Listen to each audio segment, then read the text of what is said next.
I froze, standing outside the kitchen, hearing my mother's voice on the phone. "It's better if Rachel doesn't come to the wedding," she said. My stomach churned as my dad's voice echoed in the background. But what they didn't know was that I had already started packing. If you've ever felt like the black sheep of your family, if you've ever been left out, or worse, blamed for things you didn't do, this story is for you. Hit that like button, subscribe, and get ready for a revenge story you won't soon forget. Hi, I'm Rachel, and I'm 24 years old. I've always been the middle child in a family where it felt like I could never win. There's me, the one who's always accused of stirring drama, the one who takes things too personally. But no matter how hard I tried to keep the peace, it seemed like my very existence was a problem. I'm an elementary school teacher. I love my job. I love working with kids. It's a simple life, but one that brings me joy. I've always been the calm, logical one when things go wrong. But somehow that never seemed to matter. My older sister Victoria, on the other hand, was always perfect. Perfect grades, perfect job, perfect fiancé. Everything she touched seemed to turn to gold. And me? Well, I was just the sensitive one that no one wanted to deal with. The thing is, I tried to fit in. I always tried to make things work. But no matter how hard I tried, I was always the outsider in my own family. And eventually, I stopped fighting for a place at the table.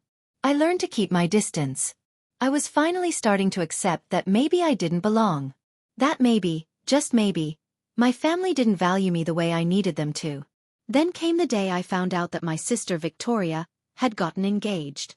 It wasn't from a phone call or an announcement from my parents. No. I found out from Instagram. Instagram. There she was, smiling ear to ear with her fiancé, Derek, showing off her new ring. And in the caption, she wrote about starting this new chapter with the love of my life. I had to sit down. I felt blindsided. I called my mom immediately, asking why no one had told me about Victoria's engagement.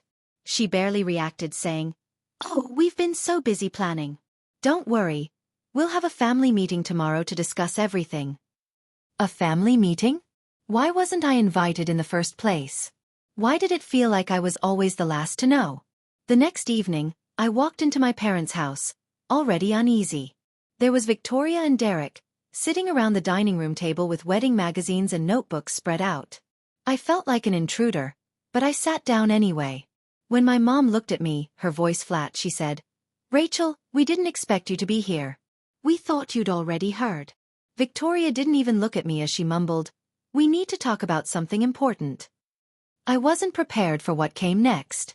Then, with chilling calmness, my mom announced, "We've decided it's best if you stay home during the wedding weekend." My mind went blank. "What?" I whispered. Victoria shifted uncomfortably, not meeting my gaze. "You know how you get emotional at big events," she said, her voice flat, "and I can't risk you crying and ruining my makeup." I blinked. Was she seriously saying this to me? Was this how they viewed me? I wanted to scream. Instead, my dad spoke up, his tone dismissive. "Rachel, you always make things about yourself. This is Victoria's day. It's best if you're not there. For everyone's sake." My stomach twisted in knots. This wasn't happening. "Wait," I said, my voice shaking. "You're uninviting me from Victoria's wedding?" No, Victoria said quickly. "We're not uninviting you. We're just asking you to be understanding." The words hit like a slap. I sat there, stunned, my body frozen. I couldn't believe what was happening. But the worst part was the eerie calmness in their voices. They'd planned this. They knew exactly what they were going to say. This wasn't a spontaneous decision. "How long have you been planning this?" I asked, my voice barely above a whisper. The silence that followed spoke volumes. That night, I sat in my room, struggling to process what had just happened. How was it that I, the middle child, the one who had spent my entire life trying to keep the peace, was being pushed aside like this? I had always been the one to keep things together, to try and fix everything. But in the end, I was the one left out. And it didn't stop there. The next morning, I got a message from Aunt Linda. "Hi, sweetie. I just wanted to check if you're okay with not being invited to Victoria's wedding. Your mom mentioned that you couldn't make it." Couldn't make it? No. That wasn't what happened. I wasn't too busy, or unable to attend. I was excluded, turned into the problem so they could have the perfect day. And then, in the following days, I learned that my mom had been telling the entire extended family that I couldn't afford to go to the wedding. This wasn't just about me being left out. They were turning me into a charity case. They were making it seem like I wasn't worthy of attending because of money. It stung. But what hurt the most was what Victoria did next. She posted her engagement photos on Facebook, with a caption that read, "Can't wait to celebrate with the people who matter most." I scrolled through dozens of comments from family members congratulating her. Every one of them seemed to praise her. No one mentioned me. Not a single word. I felt invisible. But the final insult came a few days later, right before the wedding. My mom called. "Rachel, we need a favor." I already knew what was coming. "Could you house sit for us during the wedding weekend? We need someone to watch Buster. It'll really help us out." Buster was the family dog. They wanted me to stay behind and watch the dog while they celebrated my sister's big day without me. But of course it was all for the family. It was mature of me to step aside, they said. And they were right. I agreed, though every inch of my body screamed not to. But I was already planning something else. Something they would never see coming. I had been preparing for weeks. While they assumed I was being a good sport about house-sitting, I was secretly planning my escape. I'd been looking up solo travel destinations. Dream destinations I had always wanted to see but never had the courage to visit. I started researching flights, getting my passport ready, and booking my tickets for the adventure of a lifetime. But they didn't know. They didn't know that the favor they were asking of me was actually the perfect cover for my escape. They wanted me to disappear on their terms? Well, now I was going to disappear on mine. The days leading up to the wedding passed in a blur. The closer it got, the more my family seemed to believe they had made a noble sacrifice by letting me stay home and help with Buster. They had no idea that I was silently setting my own plan in motion. As wedding day approached, I made every arrangement to leave without them suspecting a thing. I set up automatic lights and timers to make the house look lived in, forwarded my mail to a trusted address, and programmed Buster's automatic feeder to keep him fed. Everything was perfectly orchestrated. But, while they were feeling good about their victory, I was busy packing for a trip that would take me far away from the family drama that had plagued me for years. The night before the wedding, I received a call from my mom.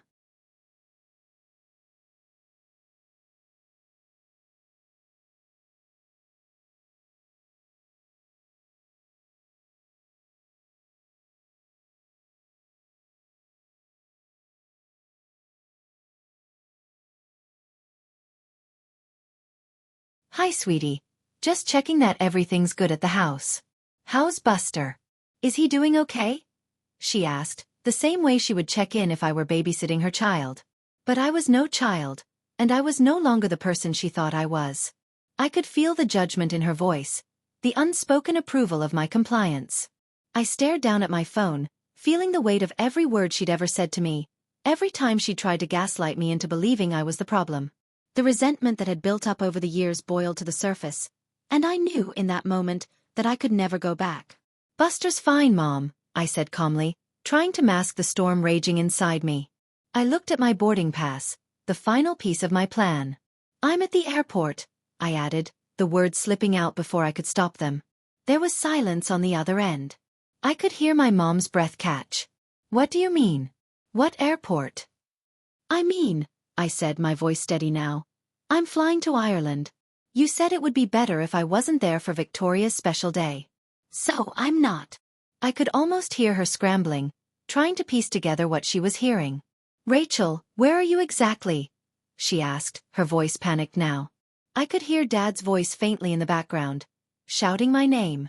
I didn't care anymore. "Dublin. In about 6 hours," I said, almost enjoying the way the words sounded. "Then I'm going to Edinburgh. Then Paris. I'll be gone for 3 weeks. I could feel the anger on the other end of the line as Dad grabbed the phone from Mom. "This is ridiculous. Rachel, come home right now." I took a deep breath, feeling something shift inside me. This wasn't just about the wedding anymore. This was about my whole life. This was about me choosing what was best for me. "You wanted me to disappear from Victoria's special day," I said, my voice cold and firm. "Well, mission accomplished. There was a long silence before Dad spoke again, his voice trembling with fury. "This isn't what we meant, Rachel. You're making a mistake." "No," I said, my voice firm. "This is exactly what you meant.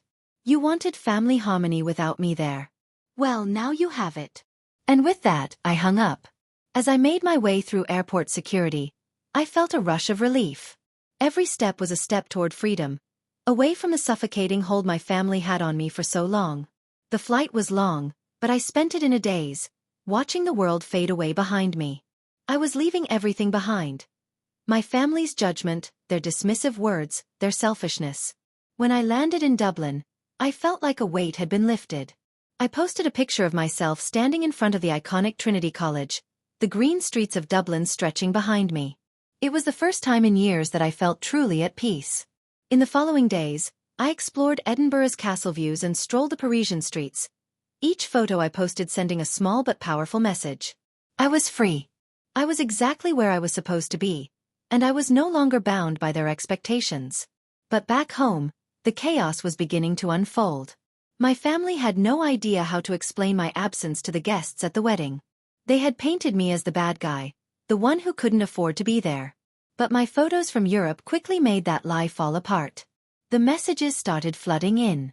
My phone buzzed constantly, with texts from relatives who had been told that I was too poor to attend the wedding. They reached out, confused, some offering apologies for what they didn't know. Others, still loyal to my family's narrative, tried to defend the actions of my parents. Then came the message from Victoria.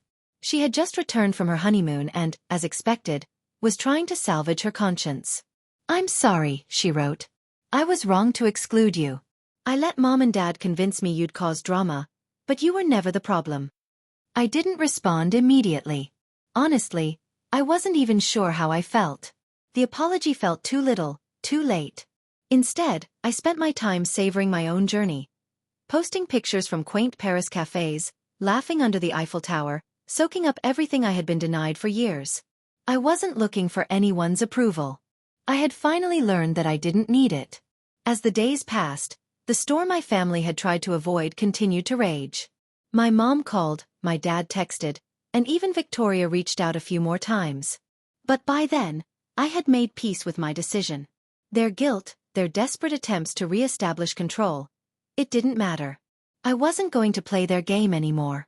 Finally, after 3 weeks of silence, I returned home. I had lived for myself for the first time in years, and it felt amazing. The family tension was still there, hanging thick in the air. But I had taken back my power, and there was no going back.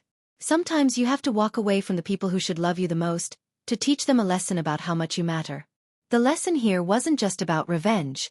It was about self-respect. It was about understanding that you don't need to beg for a seat at a table that doesn't want you. If this story resonated with you, if you've ever had to take a stand against the people who were supposed to have your back, hit that like button and share your story in the comments. What's the most satisfying revenge you've ever witnessed?